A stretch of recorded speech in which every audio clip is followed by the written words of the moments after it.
A vast ancient city stands silent, its story untold.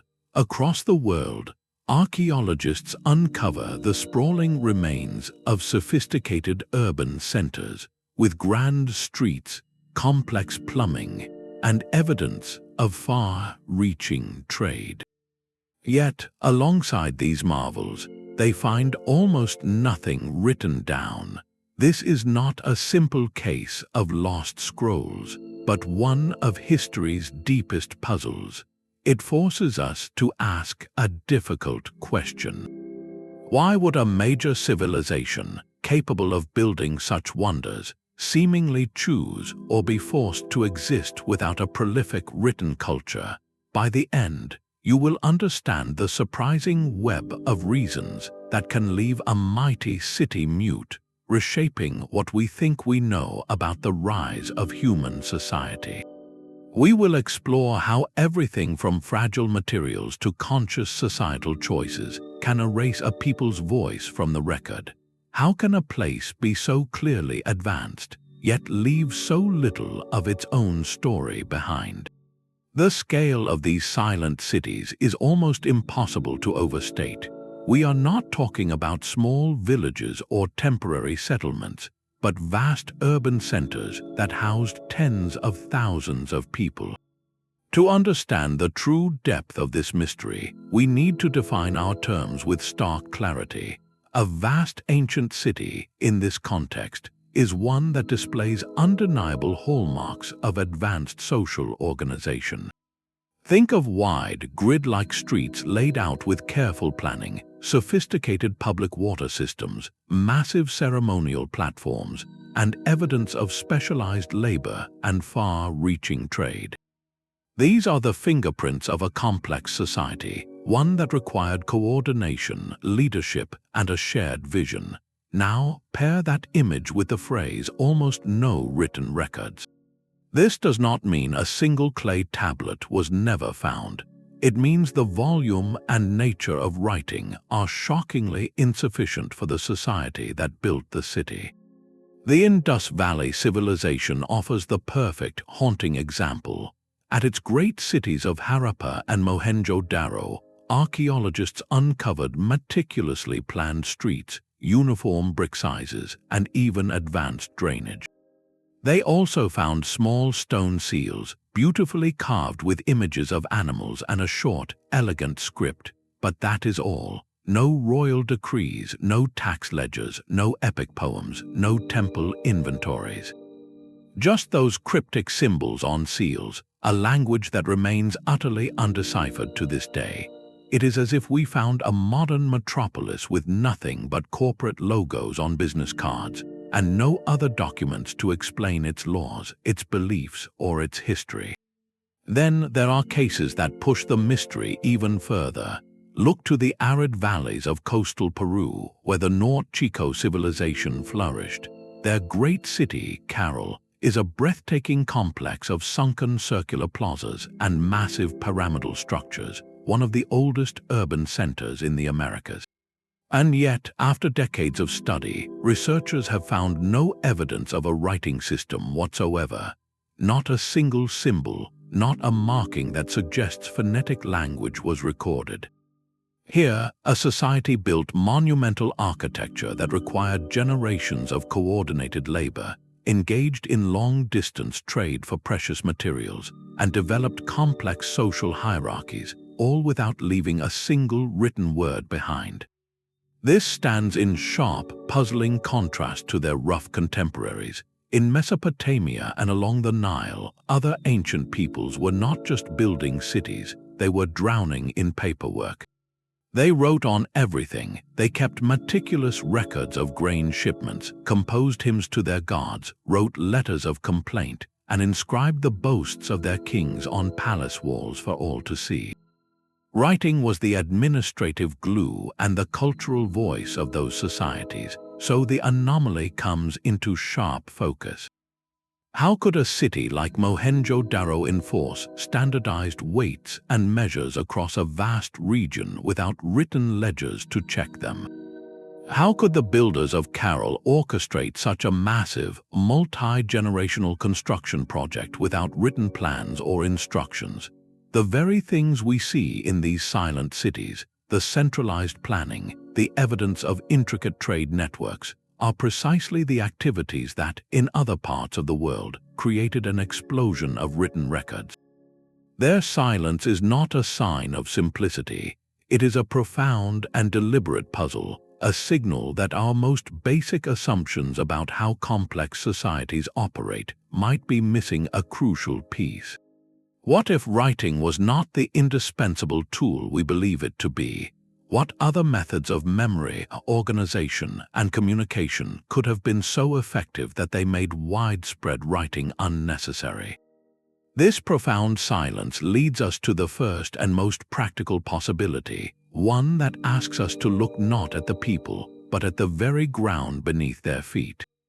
Perhaps these cities were not silent at all. Perhaps they spoke volumes, but their voices were written on materials that time itself has erased. This is the perishability problem. In the dry, sun-baked deserts of Mesopotamia or the rain-shadow valleys of Egypt, the chosen writing media were almost immortal. Scribes pressed cuneiform into wet clay tablets, which were then baked hard in kilns or even accidentally preserved when invading armies set fire to the palaces that stored them. In Egypt, they carved hieroglyphs deep into stone cliffs and tomb walls, a medium meant to last for eternity. In these environments, writing was made of the landscape itself, and it endured. But now, picture a different world entirely. A vast city built along the lush, flooding banks of a tropical river or nestled in a humid rainforest. Here, the most logical, available writing surfaces would have been organic.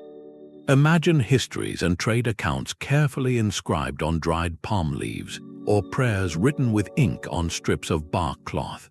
Think of important messages carved into smooth wooden tablets. These materials were perfect for daily use, lightweight, renewable, and easy to produce. But they stand no chance against centuries of damp soil, relentless insect life, and the constant cycle of rot and renewal that defines a rainforest. In a single generation, a palm leaf manuscript would return to the earth, leaving not a single trace for an archaeologist's trowel to find thousands of years later. We see hints of this in later traditions across Southeast Asia, where immense literary and legal cultures flourished on precisely these perishable materials, their oldest surviving manuscripts only dating back a few hundred years at best. For earlier civilizations in similar environments, like the mysterious mound-building cultures of the Amazon or early complex societies in Central Africa, the complete absence of writing in the archaeological record becomes far less definitive. It is entirely possible that scribes in these cities were just as busy as those in Babylon, their records just as vital to the city's function.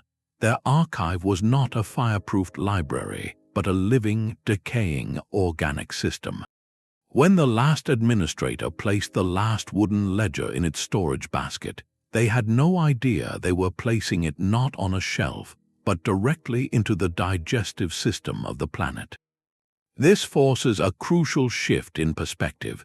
The silence we encounter at these sites may not be a cultural silence, but an environmental one. It is the difference between finding a modern library built entirely of stone and one built of paper in a rainstorm. The absence of durable writing media does not prove the absence of a writing system. It simply proves that if such a system existed, it was in a conversation with its environment that it was destined to lose. So the mystery deepens in a new way. We must now ask, if a society knew its records would vanish within a lifetime, how would that change what they chose to record and how they chose to remember everything else? But the perishability of materials is only one side of the story. What if the choice was not about what could survive, but what was actually preferred? We must confront a radical idea, one that challenges our modern, text-saturated worldview. Perhaps some of these vast, complex cities functioned perfectly well without prolific writing because they had developed something else, something just as powerful. They may have relied on sophisticated, institutionalized oral tradition. To us, the idea of running a sprawling city or a vast empire without written records seems impossible, a recipe for chaos. Yet, history shows us societies that did exactly that, and did it with stunning precision. The key was not a general reliance on casual storytelling, but the creation of a professional class of human record keepers. Consider the Inca Empire of the Andes, one of the largest and most organized states the world has ever seen. They built a breathtaking network of roads and administrative centers across thousands of miles of rugged mountains. To manage the flow of goods, people, and information across this empire, they did not use a script. They used the Khipu, a complex device of knotted cords. But the Khipu was not the whole system, it was the tool. The system was the Quipucamayok, the highly trained specialist who could create, interpret, and recite the information encoded in those knots. These individuals were not mere clerks. They were living libraries, rigorously trained from a young age to memorize and recall vast datasets, tax records, census information, and historical narratives. Their minds were the empire's database, their recitations its official record. Across the ocean, we find a similar cultural engine in the Celtic bards of ancient Europe. In societies that left few written records of their own, these poets and historians held immense status. They were responsible for memorizing genealogies that stretched back generations, legal codes, epic tales of heroes, and the official history of their people. Their training was famously arduous, taking up to 20 years to perfect. The accuracy of their recitation was sacred, a matter of cultural survival. In a stable, culturally cohesive society where this class of specialists was supported and controlled by the ruling institution, oral transmission could be remarkably efficient and accurate. It was a closed, verified system. Knowledge was not left lying around on tablets where just anyone could read it. It was held in the trusted minds of appointed experts. This creates a powerful social logic for avoiding widespread writing. Writing can be subversive. It allows ideas to travel outside of official channels, to be copied and reinterpreted by people outside the control of the temple or the palace. An oral tradition managed by a state-sanctioned guild keeps knowledge centralized, standardized, and secure. It reinforces social hierarchy and cultural unity. For the rulers of a vast city, this might have been the perfect system. Why invent a technology that could potentially undermine your control when you already have a flawless, human-powered method for preserving exactly what you want preserved? The silence in the archaeological record, then, might not be an accident of decay or a sign of primitiveness. It could be the sound of a conscious choice, the echo of a society that spoke its history, sang its laws, and counted its wealth through the living, breathing voices of its most trained and trusted citizens. Yet this reliance on oral tradition presents its own fascinating puzzle. It suggests that a society's need for writing is not universal, but is instead sparked by very specific kinds of pressure. To understand why some cities remained silent, we must look at the very engine that drove others to invent writing in the first place. The birthplace of cuneiform, ancient Mesopotamia, provides the classic blueprint. Here, writing did not begin as poetry or history. It began as accounting. The vast temple and palace estates of Sumer were colossal economic machines. They managed enormous grain surpluses from irrigated fields, coordinated the labor of thousands, and distributed standardized food rations to workers and officials. The administrative burden was immense. How do you track who owes what, who has been paid, and what is stored in which warehouse? The answer was a slow evolution from simple clay tokens representing commodities to markings on clay envelopes holding those tokens, and finally to the full-blown cuneiform script pressed into tablets. Writing here was a practical tool born from bureaucratic necessity, a solution to the problem of scale in a centralized, resource-intensive economy. Now consider a vast ancient city built on a completely different economic foundation. Imagine a powerful coastal metropolis whose wealth flowed not from centralized grain silos, but from maritime trade. Its merchants sailed distant seas, dealing in high-value, standardized commodities like ingots of copper, bundles of rare spices, or finely woven textiles. In this world, the administrative needs are fundamentally different. You are not tracking the individual output of 10,000 farm plots or the daily bread ration for a city's population. You are recording transactions between trading partners, deals often sealed with a handshake and a standardized weight of metal. The record-keeping can be far simpler, focused on ownership and bulk quantities rather than intricate daily logistics. A system of unique personal seals pressed into clay, attached to cargo, might be entirely sufficient to denote authenticity and origin. The city thrives on commerce, not on micromanaging agricultural production, and so the intense pressure that forged writing in Mesopotamia simply never materializes. Other urban models might have been organized around kinship and decentralized production. Think of a city where economic life is rooted in family-based craft guilds or clan-controlled workshops. Pottery, metalwork, or tool-making might be managed within these close-knit social units, where trust, oral agreement, and social obligation are stronger than any written contract. The overall city government does not need to document every clay pot or bronze dagger produced. It merely needs to ensure stability and facilitate trade between these autonomous groups. In such a society, complexity is managed through social hierarchy and ritual, not through a central administrative ledger. Authority could be symbolized and communicated through non-textual means, like the distribution of certain ritual objects, the wearing of specific regalia, or the construction of particular architectural styles that everyone understood denoted power. This is where we find some of the most intriguing clues at silent city sites.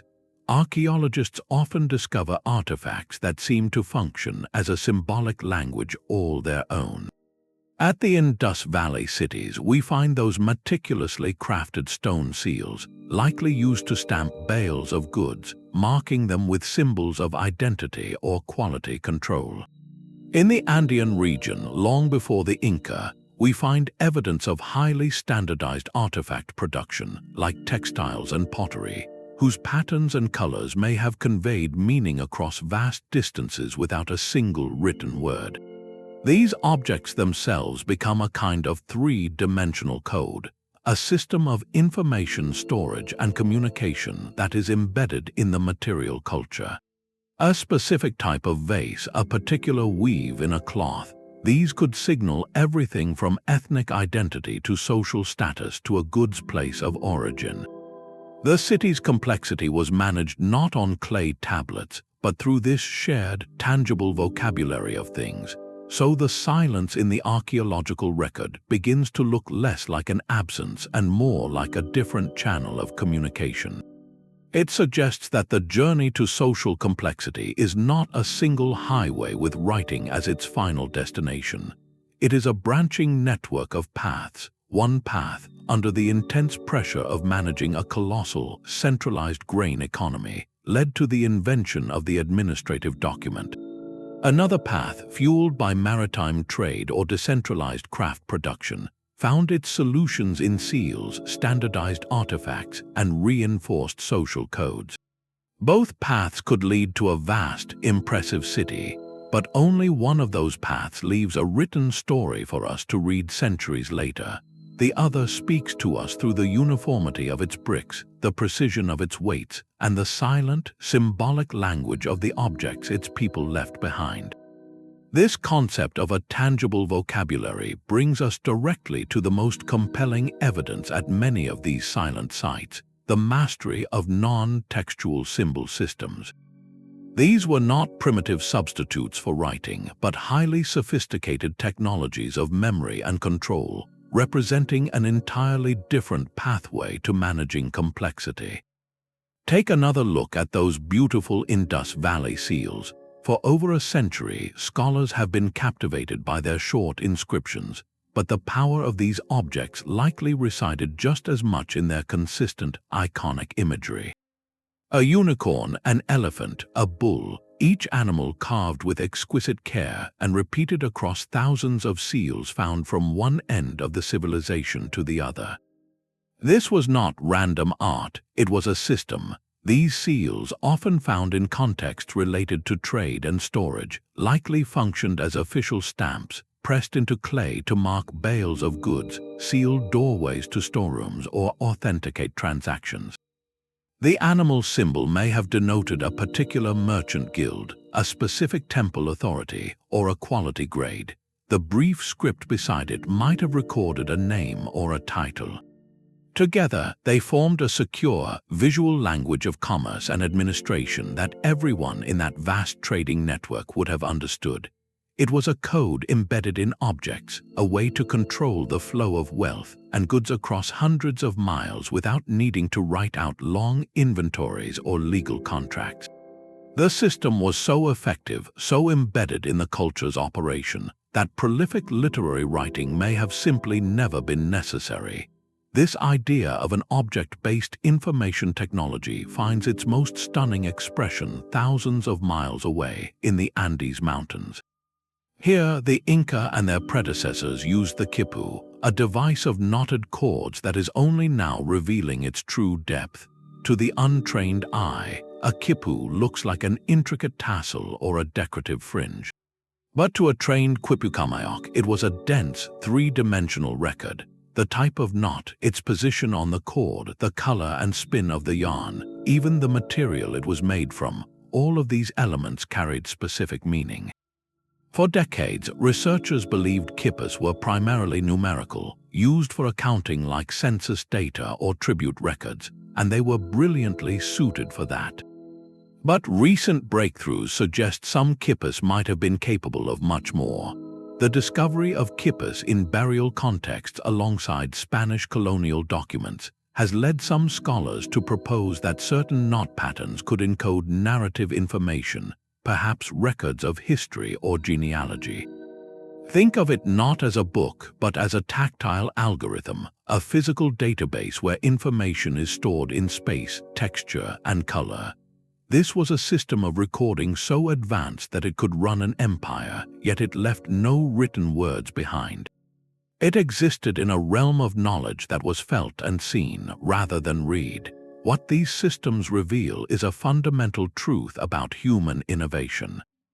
The journey toward social complexity is not a single, linear race where every culture strives for the same finish line of phonetic writing. It is a branching exploration of possibility.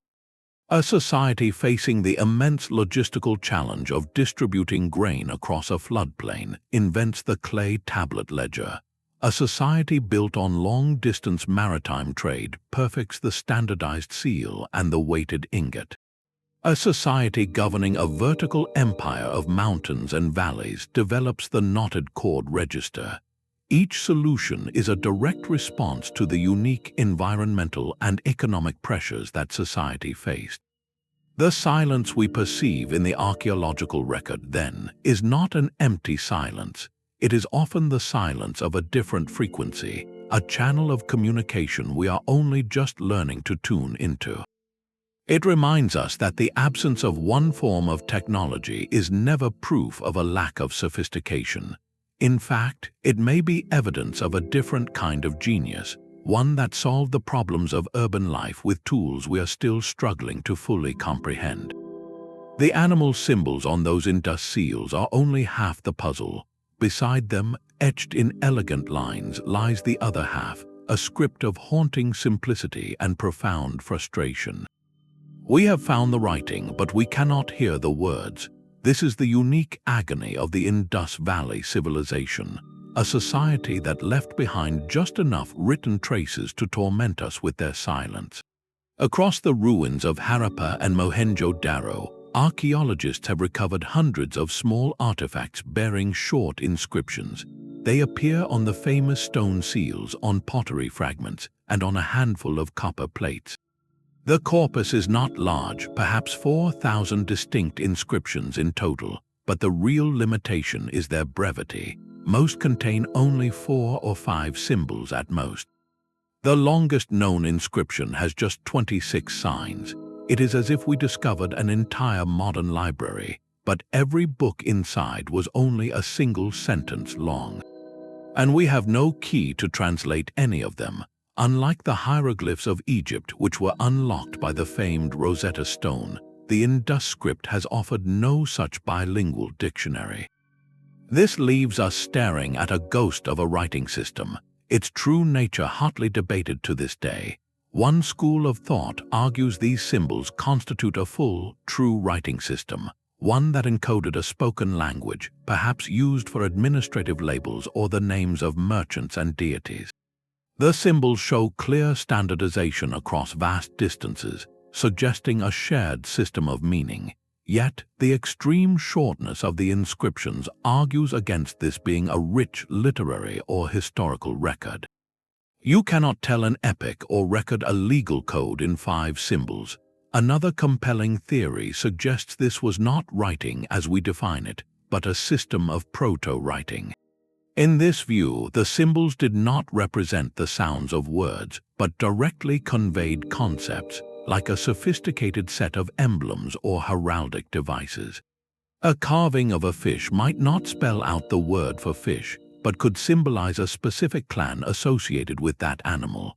A series of geometric shapes might denote quantities, origins, or social ranks. This would make the seals less like textual documents and more like complex, multi-layered identification badges, a visual code for a highly regulated trading society. Then there is the possibility that these inscriptions served a primarily ritual or religious purpose.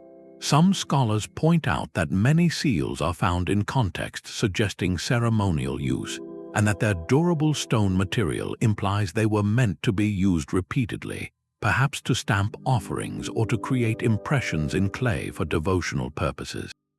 In this scenario, the script might encode short invocations, the names of gods, or magical formulae, meant for symbolic power rather than communicative clarity. The truth may be a blend of all these ideas. What is undeniable, however, is the consequence for history. This limited, cryptic corpus, while proving the civilization used symbolic notation, still qualifies as almost no written records in any meaningful sense for our understanding.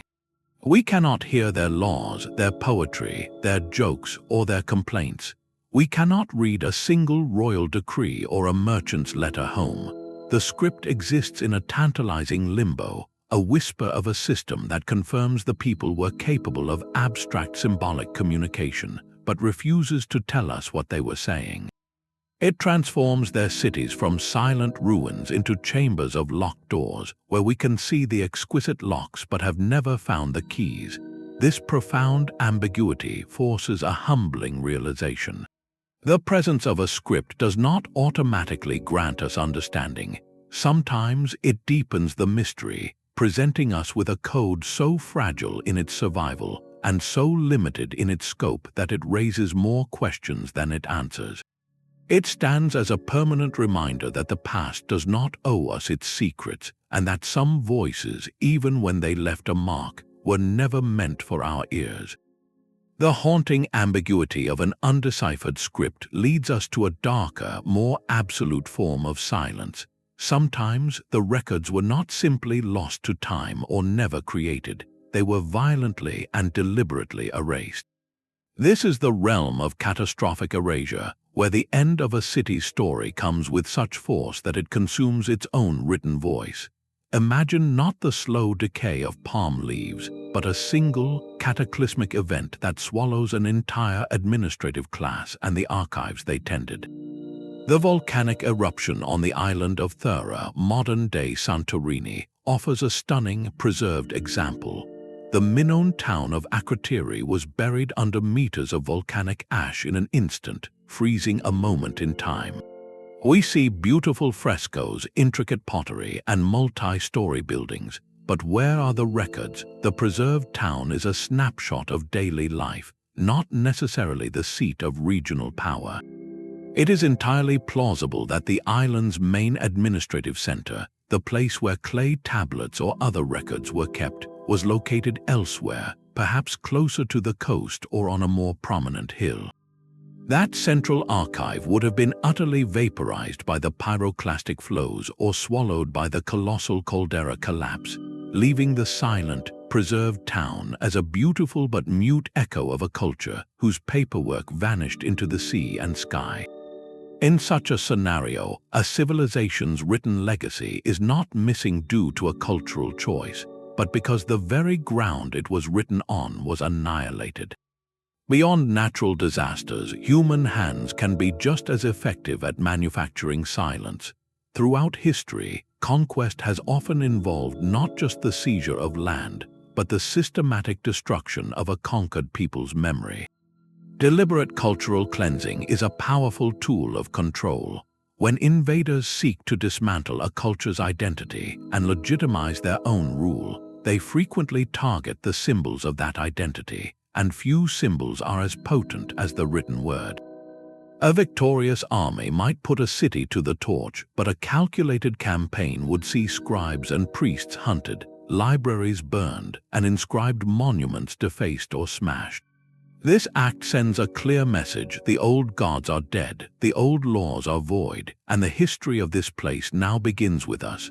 For an ancient city, this could mean that a vast archive of records on clay, wood, or parchment was gathered in a central temple or palace and incinerated in a single, symbolic fire. The architecture might be left standing, even repurposed by the new rulers, but the soul of the city, its recorded memory, is reduced to ashes. The physical city survives, but its intellectual and administrative heart is carved out. This theory often relies on negative evidence, the puzzling absence of writing where we strongly expect it, paired with archaeological signs of violent conquest, like layers of burnt debris, broken statues, or a sudden shift in material culture. It remains a compelling, if somber, narrative for certain sites. It suggests that the silence we encounter is not a passive condition, but an active void, a historical wound inflicted by conflict. The empty shelves where scrolls once lay become a testament not to what a culture lacked, but to what it lost. This shifts our perspective once more. We are no longer just archaeologists sifting for clues, but also detectives at a scene where the most important evidence has been stolen before we arrive. The mute stones of the city are not just a puzzle, they are witnesses to a final, devastating act that sought to ensure its story would never be told in its own words. There is another possibility, one where the city was not silent, but its voice was deliberately kept in a whisper, confined to a single, guarded room. This is the elite monopoly hypothesis. Imagine writing not as a public utility, but as a sacred technology, a source of power so potent that a tiny priestly or royal class guarded it as their ultimate secret. In this view, writing did exist in these silent cities, but its use was so restricted, so tightly controlled, that it never escaped the inner sanctums of temples or palace archives to become part of daily life. Its purpose was not to record trade or write history for the people, but to communicate with the gods, to encode esoteric astronomical knowledge, or to legitimize the divine right of the ruler. It was a tool of mystification, not administration. A scribe in such a society was not a bureaucrat, but a kind of magician priest, initiated into a craft that set his class apart from everyone else. The knowledge they transcribed was not meant to be read, it was meant to be powerful, and that power depended on its exclusivity. This creates a radically different archaeological signature. Instead of finding clay tablets in every merchant's house or administrative building, you would find writing only in the most elite, ritually significant contexts, and even there only in tiny amounts. It explains why we might find a few inscribed ceremonial objects in a tomb or a single set of cryptic symbols in a temple's inner chamber, but nothing on the streets where the city actually lived and worked. The writing system itself might have been designed for this secrecy, perhaps so symbolic or abstract that only the initiated could ever hope to understand it. But this theory leads to a further tantalizing question. If the elite did keep precious records, what happened to them all? Here, the hypothesis offers a devastatingly simple answer. They were made to vanish twice over. First, by their very nature. If writing was a sacred art, it would have been recorded on the most precious materials available, befitting its divine purpose. Think not of bulky clay or common stone, but of thin sheets of hammered gold, of fine linen painted with delicate inks, of polished ivory or rare imported woods. These are the archives of a celestial bureaucracy, but these materials have a fatal flaw from an archaeologist's perspective. They are the first targets of looters. In the chaos of a city's collapse, whether from invasion, internal revolt, or environmental disaster, the fleeing elite would have taken their most sacred and portable treasures with them. The gold sheets could be rolled up and carried, the fine cloths folded into a bag. What they could not carry, invaders would have plundered and melted down for bullion within days. A library of gold leaf has no chance of surviving a change in dynasty. It is wealth first, and a historical record a very distant second. So the absence we see is not an absence of use, but an absence born of extreme centralization and catastrophic dispersal. The archive was never meant to be a public monument. It was a mobile seat of power, and when that power fled or fell, the archive simply dissolved into the wind, its precious components scattered, melted, or repurposed until not a single word remained in the city it once ruled. This transforms the silent ruins from a puzzle of missing invention into a ghost story of lost treasure. We are not looking for a culture that never learned to write, but for a culture that learned too well how to keep a secret and took that secret with them to their end. The idea of a secret, vanished archive forces us to question a foundational assumption about cities themselves. We have long equated vast urban scale with a certain kind of power, a top-down state apparatus led by kings, priests, and generals whose commands required written decrees. But what if some of these silent cities represent a fundamentally different kind of human experiment? What if they were urbanism without the state, at least as we traditionally define it? This is perhaps the most radical lens through which to view the mystery. It suggests that large, complex societies could have organized themselves not through rigid hierarchy, but through shared ideology, community consensus, and a deeply ingrained cultural code. The Indus Valley civilization again stands at the center of this provocative theory. For decades, archaeologists have been struck by what they do not find there. There are no obvious, towering palaces that dwarf every other building, no colossal statues of warrior kings, no grand tombs overflowing with riches for a single individual. Instead, the cities show a remarkable uniformity. The houses, while varying in size, suggest differences in wealth, not in godlike status. The most impressive structures are not palaces, but large public baths and pillared halls that seem designed for communal gathering, not royal decree. This has led some scholars to propose that the Indus society was hierarchical, a term meaning power was distributed among different groups or institutions, rather than concentrated in a single, vertical chain of command. Imagine a city run not by a king, but by a council of elders from powerful merchant families, guilds of skilled artisans, and religious leaders. In such a model, authority flows through negotiation, shared tradition, and mutual interest rather than from a sole ruler's command. In this world, the need for prolific, top-down bureaucratic record-keeping evaporates. Why would you need vast archives of tax rolls and royal proclamations if there was no central royal authority demanding those taxes or issuing those commands? Coordination on a city-wide scale, like the standardization of brick sizes or the maintenance of the drainage system, could have been managed through community-level consensus, enforced by social pressure and a shared understanding of what made a proper, functioning city. The symbolism we see everywhere, from the consistent motifs on pottery to those iconic animal seals, becomes even more critical. This shared iconography was not a royal brand but a cultural glue. It created a common identity across a vast region, a way for people from different cities and towns to instantly recognize shared values, standards, and trustworthiness. A merchant from a distant settlement arriving with goods stamped with the unicorn seal would be understood and accepted within this symbolic framework, no written passport or royal trade license required. The system was embedded in the material culture itself, a silent, visual language that everyone spoke. This idea fundamentally challenges our narrative of progress. We are accustomed to the story that civilization means pyramids, emperors, and written laws handed down from above.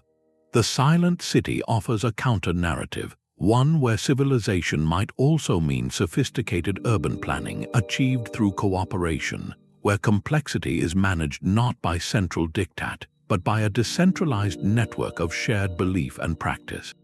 It asks us to consider whether the absence of written records in such a place is a mystery to be solved, or perhaps the answer itself, a clue that we have been looking for the wrong thing all along.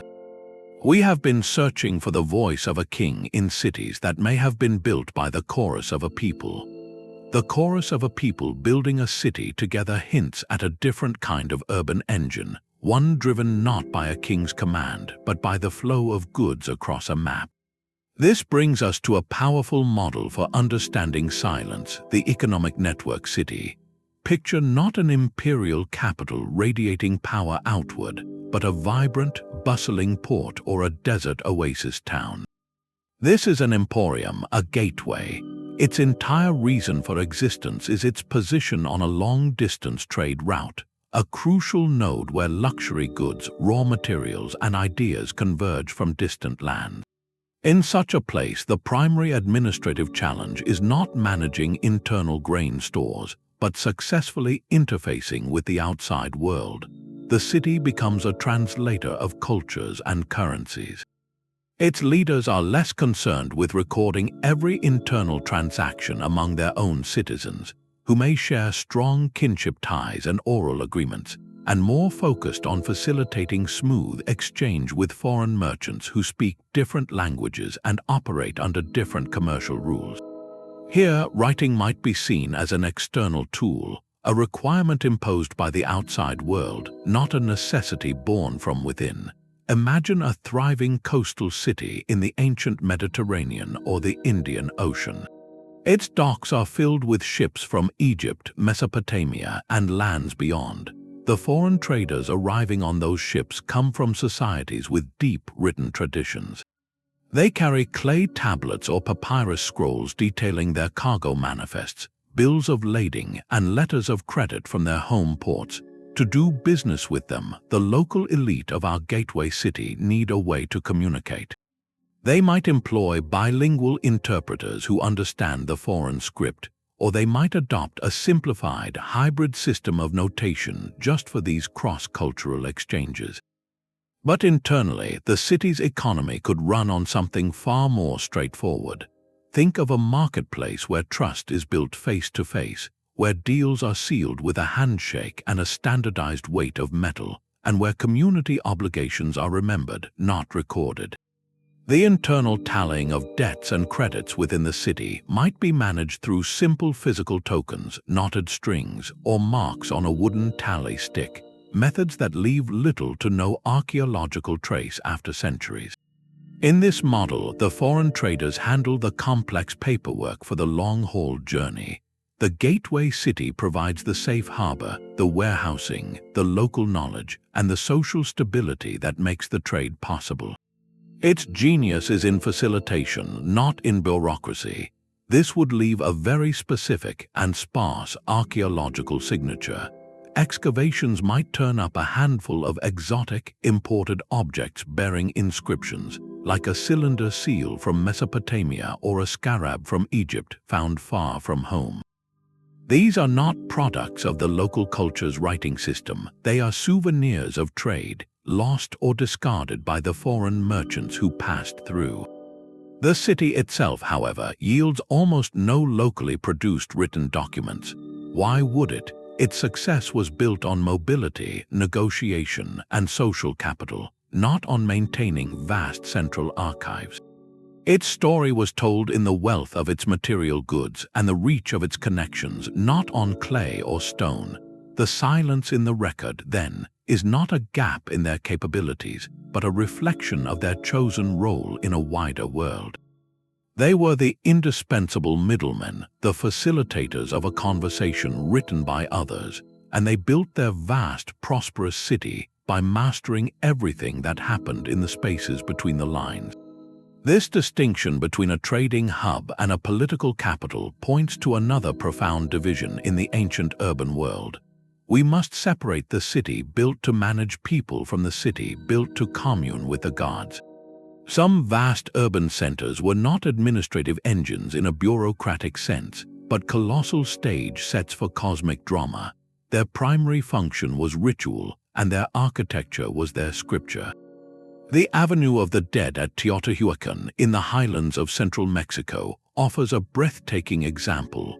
Walking that monumental causeway today, flanked by the massive Pyramid of the Sun and the Pyramid of the Moon, you are immersed in a landscape of staggering, silent power. This was a meticulously planned metropolis, one of the largest in the ancient world at its height, home to over 100,000 people. Its layout is a masterclass in urban design, with standardized apartment compounds, advanced drainage, and distinct craft districts. Yet, for all this evidence of complex social coordination, Teotihuacan presents us with a familiar, profound silence. We have no deciphered writing system that can be definitively tied to its ruling class. No stele carved with the exploits of its kings, no palace archives detailing its laws. This absence is not an accident. It is a clue to a different source of authority. In a theocratic city like Teotihuacan, power was not legitimized by written decrees or dynastic lists on temple walls. It was embedded in the very stones underfoot and the celestial cycles overhead. The city itself was a permanent, three-dimensional representation of a sacred cosmology. The orientation of the Avenue of the Dead is aligned with precise astronomical phenomena. The pyramids are not just tombs or temples, they are sacred mountains, portals to other realms, built to specific proportions that held ritual meaning.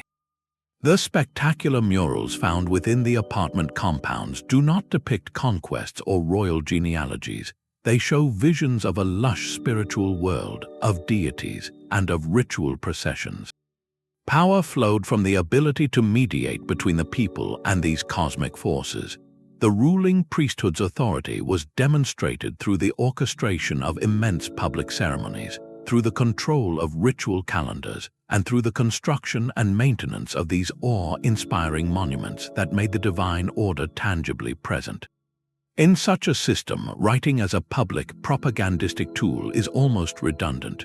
Why carve your name on a wall when you have built the wall itself to be an act of devotion so grand it defines the horizon? The performance of power, repeated in seasonal festivals witnessed by tens of thousands, was far more immediate and visceral than any text could be. It created a living, collective memory. This stands in stark contrast to the model found in pharaonic Egypt. There, writing was absolutely central to the pharaoh's legitimacy. Hieroglyphs on tomb walls detailed the king's divine lineage and his deeds to ensure his eternal life. Monumental inscriptions along temple pylons proclaimed military victories as gifts to the gods. Administrative papyri tracked the wealth that sustained the entire divine kingship apparatus. In Egypt, writing was the glue that bound the mortal king to the eternal cosmic order, and it was displayed everywhere as proof. At Teotihuacan, the proof was the city itself. The silence we perceive is therefore a matter of focus. One society invested its narrative in a portable, replicable medium of ink and stone carving. The other invested its entire narrative into the fixed, overwhelming medium of urban space and ritual theater. One told its story in sentences, the other in sensations. This suggests that the need for prolific writing is not just about scale or complexity, but about the specific nature of a state's foundational myth. If a ruler's power is derived from a unique, personal connection to the gods that must be documented and defended, writing becomes essential. But if a ruler's power is derived from their role as the chief conductor of a shared, communal relationship with the cosmos, then the shared experience of the ritual and the sacred landscape itself becomes the primary and most powerful record. The city does not need to speak its history because every citizen lives inside it. The very manner of a city's final days could seal the fate of its written memory. A slow, grinding decline creates one kind of silence, a drawn-out erasure. As a society unravels over generations, its priorities shift from preservation to survival. The Grand Archive building, once the heart of administration, might be abandoned first. Its precious contents become not historical treasures, but practical resources. Parchment scrolls and wooden tablets could be burned for warmth during a long, cold period of hardship. Clay tablets, too heavy to move, might be systematically broken up and crushed to use as filler in new, cruder construction, their legal codes literally becoming part of a crumbling wall. In a fading city, knowledge is fragile, but firewood and building material are immediate necessities. The records are not stolen or destroyed with intent. They are consumed by the very community they once served, repurposed until not a single readable line remains. A rapid, catastrophic collapse writes a different, more absolute ending. Imagine a city struck by a sudden invasion, a devastating earthquake, or a fast-spreading illness. In the chaos, the specialized class of scribes, priests, or administrators, the only people who fully understood the filing system or could read the archaic script, might perish together. They take with them the living key to the archive.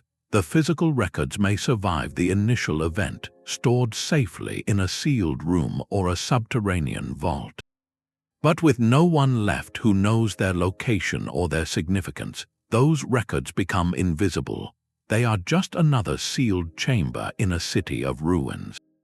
A later generation of survivors, or even archaeologists millennia later, might stumble upon the room, but without context. The neatly stacked tablets or bundled scrolls are a mystery without a solution.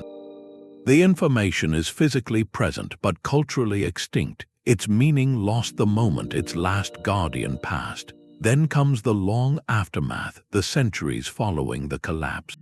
This period is a relentless filter that is brutally unfair to written materials. Stone foundations, pottery shards, and metal tools are durable. They can survive being buried, exposed to weather, or even reused by new inhabitants. A later culture might build their huts directly on top of massive stone platforms, preserving the older architecture beneath. But written materials are uniquely vulnerable. Looters ransacking a ruined city for precious metals will ignore clay tablets, but they might tear apart wooden chests that hold them, scattering and breaking the contents. Papyrus and parchment, if exposed to moisture even once, dissolve into unreadable pulp. Even in a dry climate, organic materials eventually succumb to insects or rot. This post-collapse period acts like a universal solvent, selectively dissolving the most detailed evidence of how the city thought and governed. What remains for us to find are the bones of the city, the stone skeletons of its streets and temples. The soft tissue of its administration, the nervous system of its law and trade, has almost entirely vanished. This means the historical record we piece together is inherently skewed. We see what they built, but not the conversations, contracts, or commands that made the building possible. We are left interpreting the silent, enduring shell, while the whisper of thought that once animated it has been erased by time twice over, by the crisis that ended it and the long silence that followed. The long silence that follows a city's collapse is not the only force that shapes what we find. We must also confront the subtle, human biases of the very science that seeks to uncover these mysteries. Archaeology, for all its power, is a discipline with its own blind spots, and these limitations can manufacture silence where none may have originally existed. In the early Romantic era of excavation, the goal was often treasure and spectacle. Teams funded by museums or wealthy patrons raced to uncover the grandest temples, the most opulent tombs, and the most visually stunning artworks. These were the finds that captured the public imagination and filled display cases. This focus on monumental cores meant that the quieter, less glamorous districts of a city, the neighborhoods where scribes might have lived and worked, the modest administrative buildings that housed day-to-day records, were frequently overlooked or hastily excavated.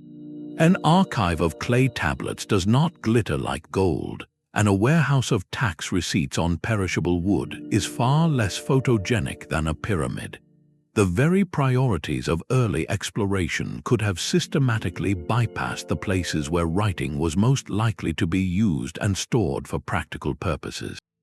Beyond this historical bias, the environment of the site itself acts as a relentless editor. A city built in a region with acidic soils presents a brutal reality. Organic materials, the very stuff of wooden tablets, bark paper scrolls, or leather documents, simply dissolve in such conditions over centuries. They leave behind not even a stain, just a void in the soil that offers no clue to what once filled it. Similarly, a settlement located in a frequently flooded plain might have its archives reduced to waterlogged pulp, the inks bleeding away until only blank, rotten fragments remain. Even more transformative is the constant churn of urban life itself. In a thriving city that endured for millennia, like many in the ancient Near East, rebuilding was constant. New temples and palaces were erected directly on the foundations of the old. In this process, the rubble of earlier structures, which might have contained fragments of inscribed bricks or broken tablets, was crushed and used as leveling fill for the next construction phase. Layers of history were physically mixed, with written records from one era becoming mere aggregate in the floor of another. A king's proclamation could end up as gravel under a successor's courtyard, utterly fragmented and scattered beyond recognition. This cyclical renewal, a testament to a city's enduring importance, is ironically one of the greatest threats to the survival of its own detailed history. All of this leads to a crucial, humbling principle for any investigation into silent cities. An argument from absence is always tentative. Just because we have not found prolific writing at a site does not prove it never existed there. It simply proves we have not found it yet. The story of archaeology is filled with spectacular, paradigm-shifting discoveries that emerged from unlikely places. A farmer's plow striking a buried tomb, a chance trench dug for a modern sewer line, or a new geophysical survey revealing the outline of a forgotten suburb. Any of these could one day uncover the missing archive that rewrites our understanding of an entire civilization. The ground still holds secrets in reserve, waiting for the right question, the right technology, or the right moment to reveal them. The silence we hear today may not be the final word, but merely a pause in a conversation we are still learning how to have. The ground may still hold secrets, but one civilization stands as the ultimate test case for every theory we have explored. The Indus Valley civilization, flourishing over 4,000 years ago across what is now Pakistan and northwest India, is the archetypal silent giant. Its cities, like Harappa and Mohenjo-daro, display a sophistication that is both breathtaking and deeply puzzling. Walking through their ruins, you are struck first by an almost modern sense of order. The streets are laid out in a precise grid pattern, a feat of urban planning unmatched in its era.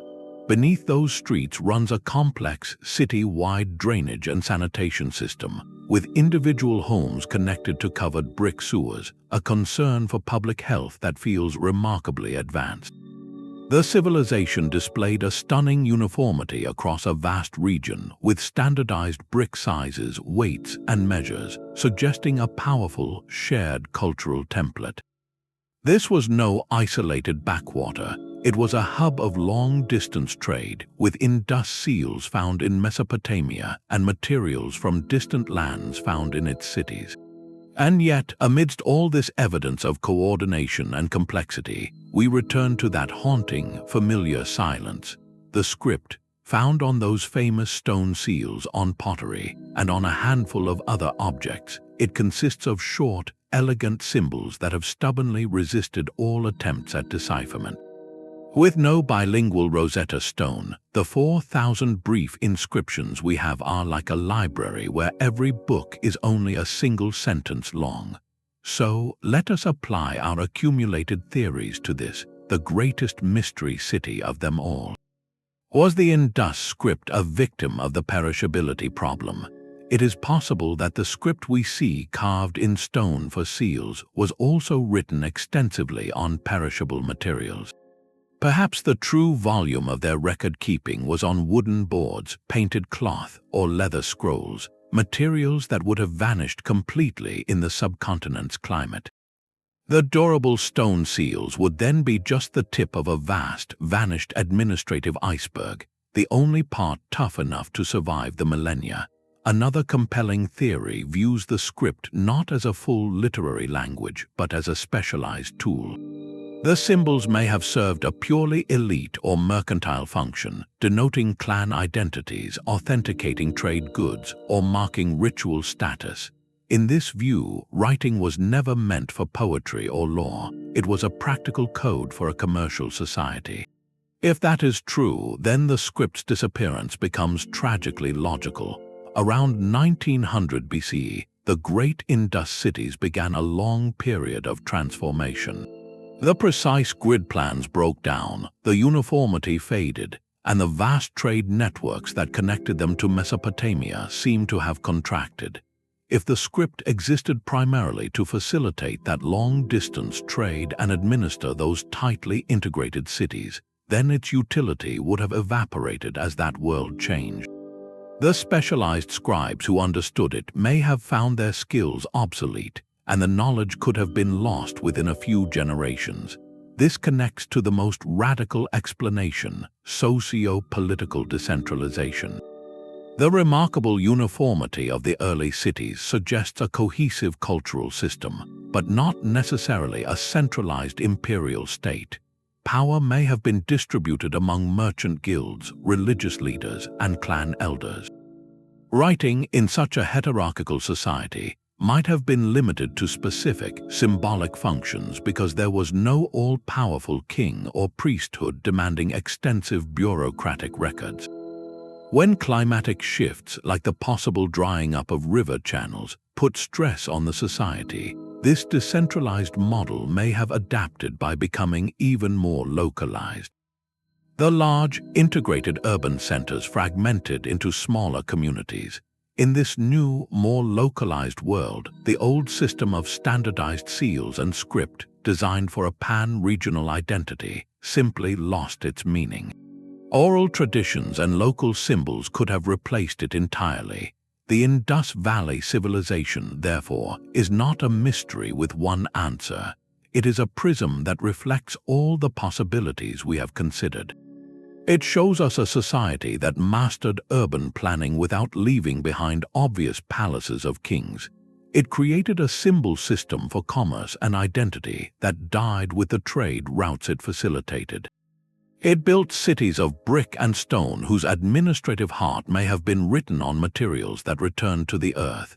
In its elegant, silent seals, we see the ghost of a system, a technology of memory that was perfectly suited to its time and place, and one that faded away when that world itself changed shape. The Indus Valley presents a society that flirted with symbols, but to find a civilization that turned its back on them entirely, we must travel to another continent and another era. On the arid coast of Peru, a full millennium before the pyramids of Giza rose in Egypt, a cluster of urban centers was already reshaping the landscape. This is the North Chico, and its crown jewel is the sacred city of Caral.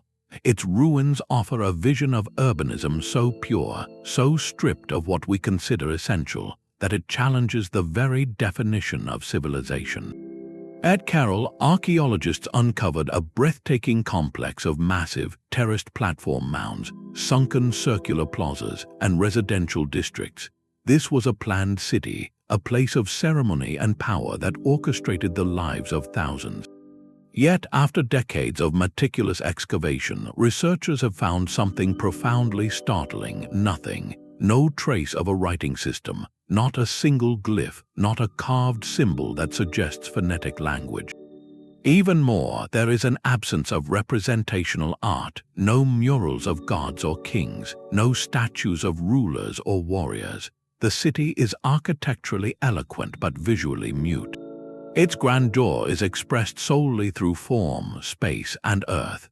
This is urban complexity in its most elemental state, a society that built monuments not to individuals but to collective belief. How could such a place function? The answer seems to lie in a unique and sustainable economic engine, one that required no written ledgers. The North Chico civilization was built on a powerful synergy between the desert and the sea. In the irrigated valleys, they cultivated vast fields of cotton, a crop of immense value not for food but for what it could become. This cotton was spun into nets and lines.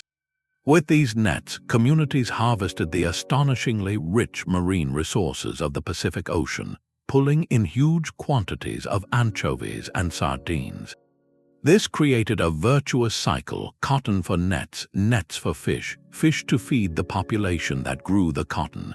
It was an economy based on renewable abundance rather than scarce, hoardable grains. In such a system, the classic triggers for writing may never have appeared.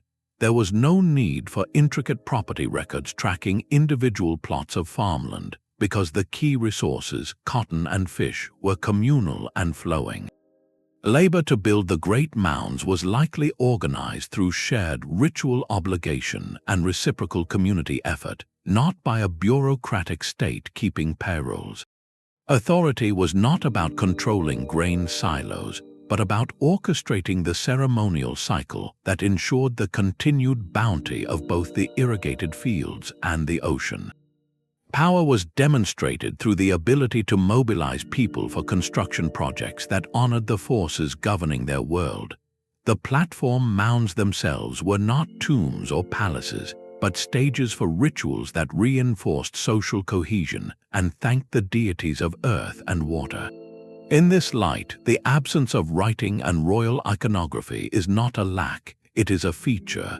It points to a social order where hierarchy might have been situational, tied to ritual knowledge and organizational skill rather than inherited, absolute kingship.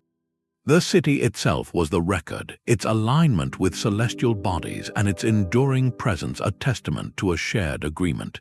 Caral and its sister cities force a radical, beautiful rethink. They prove that monumentality, urban planning, and social complexity are not inseparable from the technologies of writing and representational art. A civilization can choose, or simply evolve, to express its unity and manage its affairs through other means, through collective labor, through ritual performance, and through the silent, overwhelming language of architecture aligned with the cosmos. This is perhaps the ultimate lesson of the silent cities, that the human impulse to build together is older and more diverse than the impulse to write it all down. The silent grandeur of Caral shows us one extreme, but history also offers a fascinating middle ground, a place where writing was clearly present, yet its voice remains frustratingly out of reach. This is the paradox of the Minoan palace of Knossos on the island of Crete.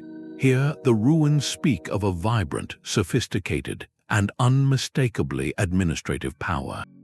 Grand staircases lead to lavish chambers adorned with vivid frescoes of leaping dolphins and elegant courtiers. Storerooms line the corridors, their giant clay jars called pithoi, once holding the olive oil, wine, and grain that fueled the palace economy.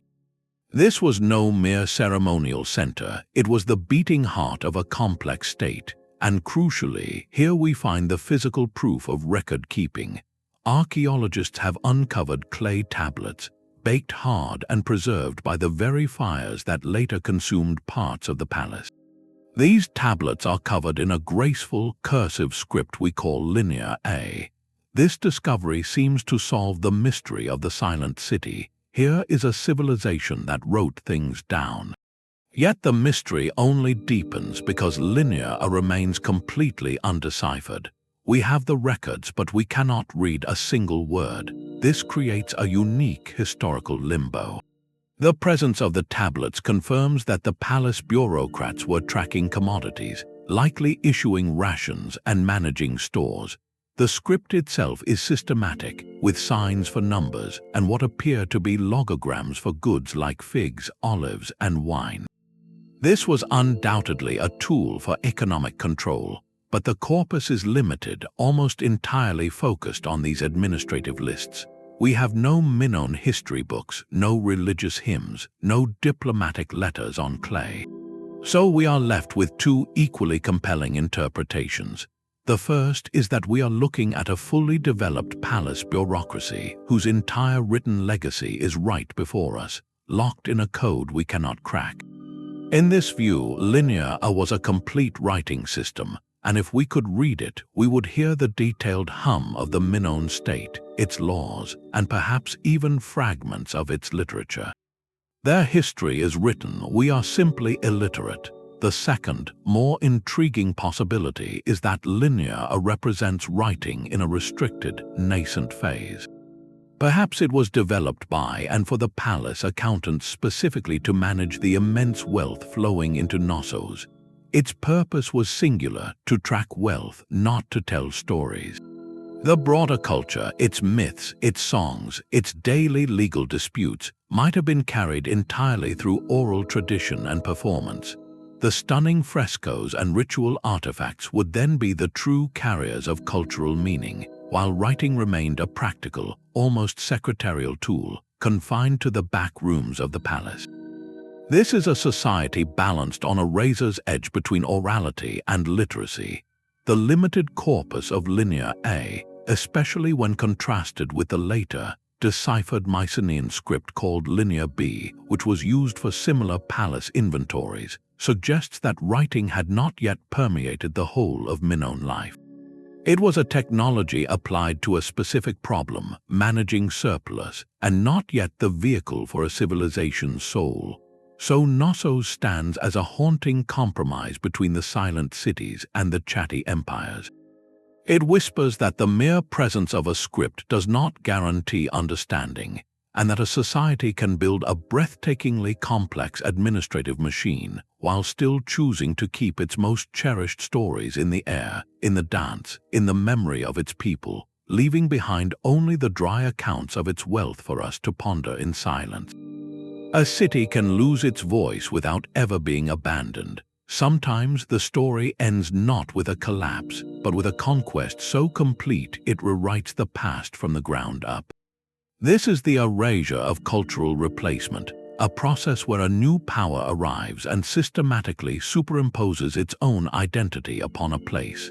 In these scenarios, the written tradition of the older city is not simply forgotten, it is actively severed. Imagine a bustling urban center with its own scribble schools, its own administrative language carved into temple walls and pressed onto clay. Then, an invading force with a different language, a different pantheon of gods, and its own written script takes control. For the new rulers, the old writing is more than irrelevant, it is a threat. It is a tangible link to a previous source of authority, a potential rallying point for resistance, a competing version of history. The most efficient way to cement their rule is to make that old script obsolete. This could happen through deliberate policy. The victorious king might issue a decree that all official business, all legal contracts, and all communication with the state must now be conducted in the new language and script. Suddenly, the local scribes, once pillars of the community, find their skills worthless in the new order. Their carefully maintained archives are no longer consulted, their glyphs no longer taught. The old tablets are left to crumble in abandoned storerooms, or worse, are gathered and destroyed in a symbolic act of cultural cleansing. In a more brutal variation, the scribble class itself might be targeted. As educated elites closely tied to the old religious and political power structures, they could be seen as dangerous. They might be dispersed, subjugated, or eradicated in the conflict, taking with them not just the ability to write, but the living knowledge of how to read what had already been written. The physical city continues. People still walk its streets, trade in its markets, and live in its homes, but a profound shift occurs in the generations that follow.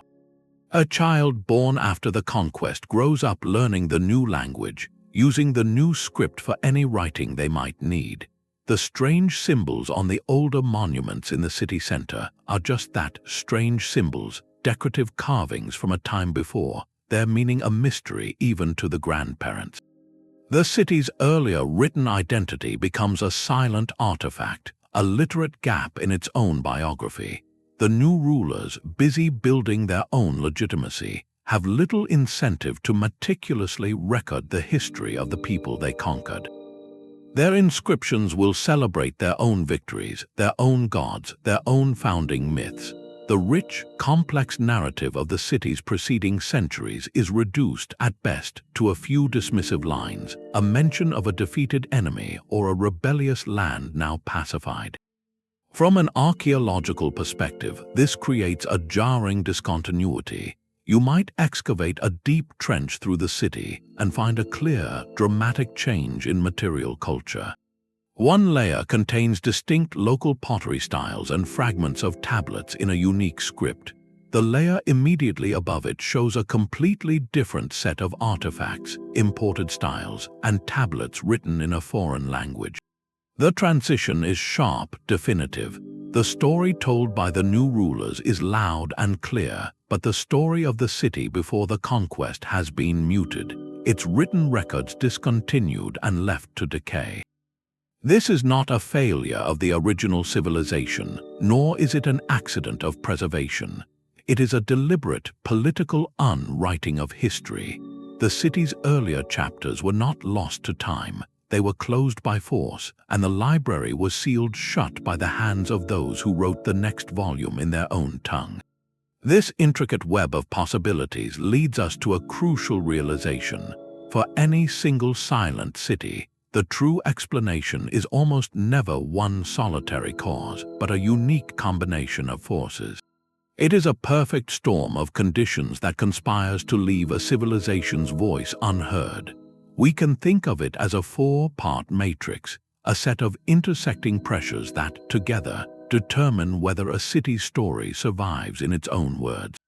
The first pressure is the environmental context, the raw canvas of preservation. This dictates what materials could survive in that specific soil and climate, and what would inevitably return to the earth. The second is the socio-economic structure, the fundamental engine of the city.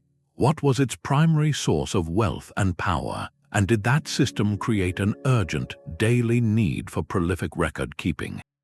The third is technological and cultural choice. Given their environment and needs, what medium did they choose for communication, and was writing a public tool or a closely guarded secret?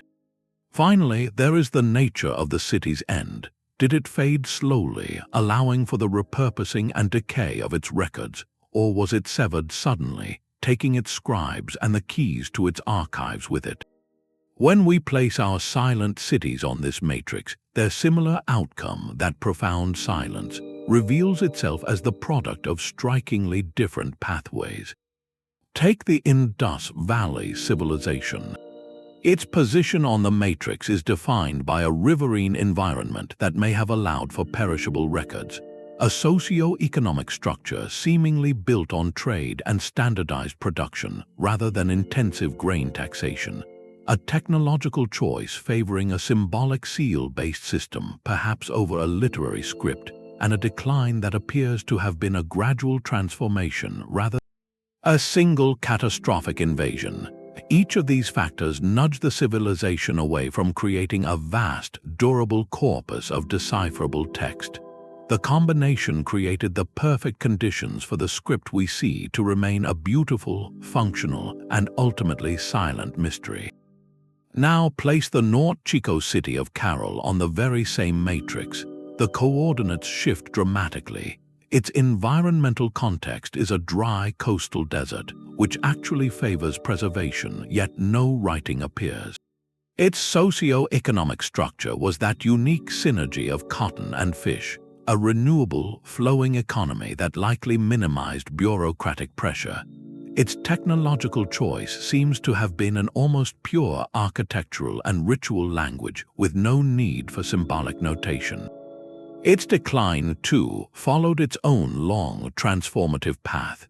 Here, the silence stems from an entirely different constellation of reasons, a society whose complexity was expressed and managed through means that deliberately bypassed the written word altogether.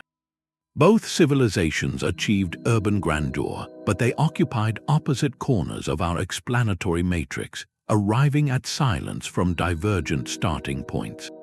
This framework liberates us from searching for a single, universal answer. It allows us to see each silent city not as a failed version of a literate one, but as a unique historical experiment.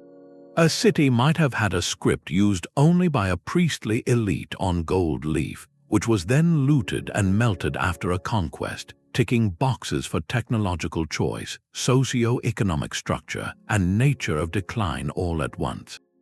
Another might have used wooden tallies in a humid rainforest for a decentralized kinship-based economy that slowly fragmented, a combination of environmental context and social structure that guaranteed no written evidence would remain.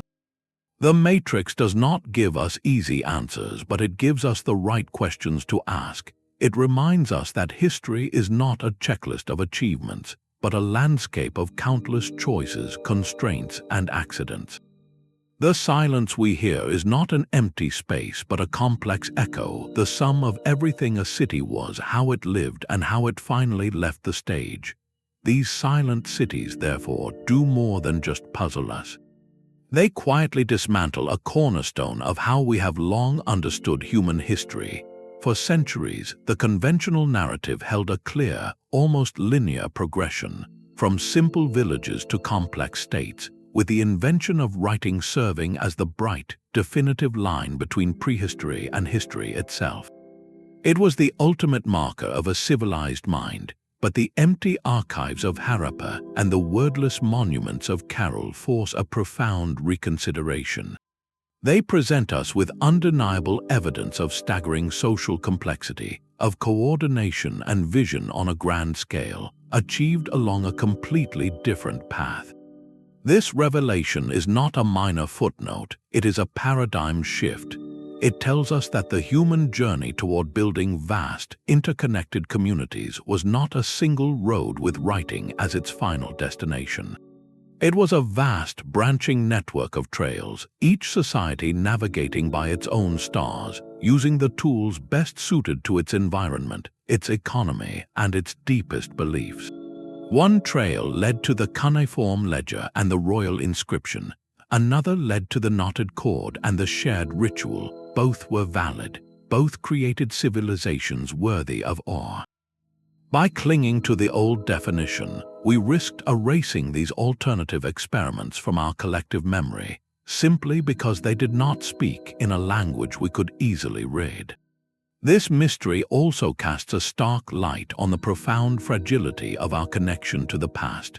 The historical record is not a neutral library, it is a collection of survivors. It is overwhelmingly biased toward societies that wrote on clay and stone, in languages we have since deciphered, and whose records survived the twin ravages of conquest and climate. We hear the shouts of Mesopotamian kings and Egyptian pharaohs with crystal clarity, while the whispers of the Indus Valley merchant or the North Chico priest are lost in the wind. Our view of antiquity is therefore a distorted panorama, brilliantly lit in some areas and plunged into deep shadow in others. We must remember that the loudest voices from the past are not necessarily the most representative. They are simply the ones whose medium endured.